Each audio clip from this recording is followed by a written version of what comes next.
Salut à tous, j'espère que vous allez tous très bien. Aujourd'hui c'est une vidéo concernant une figurine McFarlane. Il s'agit tout simplement de la Batman Arkham Knight qui est sortie, ça fait au moins 1 mois ou 2 mois de ça, surtout aux États-Unis où elle sort en premier. Et je suis vraiment content de l'avoir trouvée. Alors moi je l'ai acheté tout simplement chez EB Game au prix de 29,99 $, mais vu que j'ai la carte Age, je l'ai tout simplement payé 26,99 $. Également je vais faire une petite comparaison avec la Batmobile Mattel pour voir la différence de taille et pour voir si ça pourrait faire un beau petit diorama dans une vitrine. Donc voilà, donc on va voir ça ensemble et puis je vous souhaite à tous un bon visionnage. Donc on va passer à la boîte tout de suite. Donc il s'agit du Batman Arkham Knight, le fameux jeu vidéo. Juste ici on a toujours le fan art, le dessin qui est vraiment très joli, très soigné, comme toutes les autres qu'on a pu voir sur les autres reviews que je vous ai fait. Et c'est plutôt sympa. Et un truc que j'aime bien en fait, c'est que si tu les mets dans une bibliothèque de ce côté-là, tu vas pouvoir avoir en fait toujours le nom de la figurine, dans quel monde elle appartient. Donc ça c'est plutôt sympa en fait, si tu cherches la boîte de la figurine par la suite, c'est plutôt cool à trouver. Donc on va tout de suite ouvrir et découvrir cette figurine-là. Alors je l'ai pas ouverte encore. Et on va faire ça ensemble de toutes les manières. Alors comme d'habitude avec les autres on a toujours le socle et la fameuse petite carte. Je vais pas ouvrir ça en fait parce que tout simplement je vais pas l'utiliser tout de suite. Puisque je vais pas les exposer maintenant mes figurines. Donc je la remets directement. Mais bon, comme pour les autres on a tout simplement la fameuse carte et le socle. Tac, tac, tac. Elle est plutôt grande, hein. Franchement, de toutes les autres figurines Arkham Knight que j'ai pu voir, elle est quand même une très bonne taille. Toujours articulée au niveau des abdos, comme toutes les autres. Et honnêtement, la qualité... En fait, j'ai l'impression que je me répète à chaque vidéo que je fais sur les figurines McFarlane. Je suis vraiment désolé, mais elles sont juste trop belles, quoi. C'est... Le niveau de détail est vraiment terrible, quoi. Alors toujours comme les autres, on a les pieds articulés.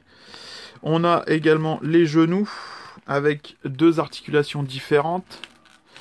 Tac. Les bras. Est-ce que sur les côtés... Oui, on peut l'ouvrir comme ça. Ah ouais, on peut vraiment faire des trucs assez cool avec en termes de position. Voilà pour ça. Et au niveau de la cape, elle est juste magnifique. C'est un truc de fou, le détail qu'il y a. Elle est vraiment terrible, hein. Franchement, j'aime beaucoup le rendu, là. Vraiment superbe. On va passer au niveau du visage et de la tête. Ah, elle est vraiment jolie, franchement, c'est très cool. Je remonte un petit peu la lumière. Seul petit truc que je remarque, c'est que sur le vrai masque, en fait, ici, il y a des petites aérations, j'ai envie de dire, là, des petits points, là, qu'on retrouve pas sur cette figurine-là, mais bon, c'est pas bien grave. Mais honnêtement, elle est juste terrible, quoi. Ce serait un costume que j'aimerais bien me faire, en fait, ce costume-là, je le trouve vraiment très cool, très beau. Donc on va passer tout de suite aux accessoires. Alors ici, on a le fameux bas de grappin qui sert de plusieurs trucs comme tyrolienne ou autre, quoi. Et c'est plutôt cool de l'avoir dans cette version-là, parce qu'en général, on l'a toujours en petite version, et on l'a jamais en mode déplié comme ça, et ah ouais, non, c'est plutôt cool, quoi. Franchement, en fait, j'ai envie de dire, c'est de l'inédit, quoi. Donc ça, c'est plutôt cool. Ici, on va avoir le petit Batarang, avec le petit emblème au milieu. Ah, c'est joli, c'est quand même bien... pas mal de petits détails, quoi. C'est plutôt sympa. Et ici, on a le fameux petit pistolet pour mettre des explosifs. Si je me souviens bien, parce que ça fait longtemps que j'y ai pas joué, mais il me semble que c'est celui-là où, en fait, tu mets de l'explosif sur le mur, puis tu le fais exploser. Donc, ouais, non, c'est plutôt sympa, quoi. Franchement, pour une petite figurine comme ça, vraiment cool, quoi.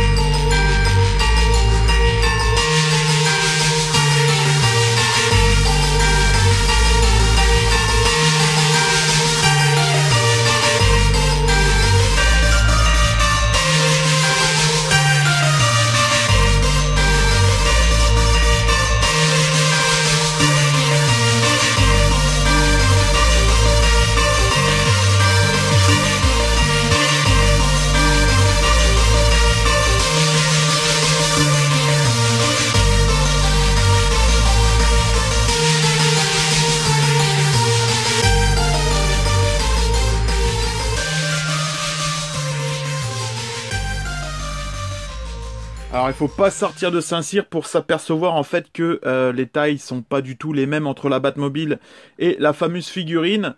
Après, est-ce que je vais l'exposer avec? Oui, mais je vais plutôt faire un effet où Batman vole, ou je vais l'attacher avec du fil de pêche, peut-être un peu plus haut. Elle, je vais la mettre en mode tank, écarté, pour avoir un peu plus, pour avoir un aspect un peu plus imposant.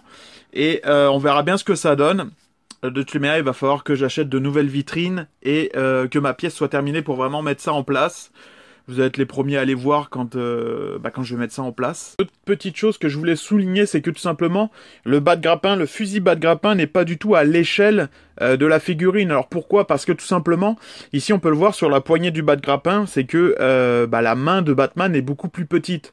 Alors même si dans le jeu vidéo, elle est quand même plus grosse que sa main, elle est pas aussi grosse que ça, quoi. C'est là, c'est quand même assez énorme, et c'est chiant parce que si tu veux faire cette pose là, t'as l'air tout de suite un petit peu ridicule à la mettre dans cette pose là parce que le truc est beaucoup plus gros, quoi. Donc ça fait un petit peu chier à ce niveau là, mais c'est vraiment un des rares points négatifs que j'ai à dire sur cette figurine-là. Peut-être également un peu plus de détails sur la ceinture, parce que me semble que dans le vrai film, dans le vrai jeu vidéo, pardon, il y a un peu de noir dessus, chose qu'on n'a pas du tout ici. Après, on peut le faire soi-même avec un petit stylo permanent, genre Sharpie, avec une mine très très fine. Je pense que ça va être faisable, et je pense que je le ferai par la suite. Donc voilà. Bon, j'espère que cette petite vidéo vous aura plu concernant cette figurine Batman Arkham Knight de chez McFarlane. Je vous la recommande pour deux raisons. La première, c'est qu'elle est vraiment superbe. Et la deuxième, c'est qu'à mon avis, elle va se faire rare. Alors pourquoi? Parce que tout simplement, elle a touché beaucoup plus de monde. C'est-à-dire, même les gamers vont vouloir l'acheter parce qu'ils ont joué aux jeux vidéo. Ils sont pas spécialement fans de Batman, mais ils vont l'avoir dans leur collection de figurines. Et donc voilà. Donc moi, je vous la recommande pour ça. Après, au niveau de son prix, c'est quand même attractif. 29 $ pour une belle figurine comme ça. Les points négatifs que j'ai à dire dessus, c'est tout simplement le bas de grappin, qui est pas à l'échelle, qui est un petit peu trop gros. C'est sûr, c'est pas énormément gênant, mais si tu veux faire une petite pause avec, c'est assez embêtant. Moi, c'est mon avis personnel. Après, il y a la ceinture où il manque un petit peu de détail, un peu de noir dessus, mais ça, on peut le faire soi-même. En tout cas, je vous remercie à tous de vous abonner, ça me fait énormément plaisir. C'est sûr qu'en ce moment, j'ai pas trop le temps de faire des vidéos. J'ai encore 2 ou 3 vidéos à faire concernant des figurines que j'ai achetées et que j'ai pas montrées. Et donc voilà, moi sur ce, je vous souhaite une très bonne journée, une bonne soirée. Alors logiquement, je vais refaire des vidéos avant la fin de l'année. Mais si c'est pas le cas, je vous souhaite à tous des très bonnes fêtes de fin d'année. Profitez bien, surtout que l'année 2000 a été une très très dure année pour tout le monde. Donc voilà, je vous souhaite à tous du bonheur. Prenez soin de vous. Et puis je vous dis à bientôt. Salut!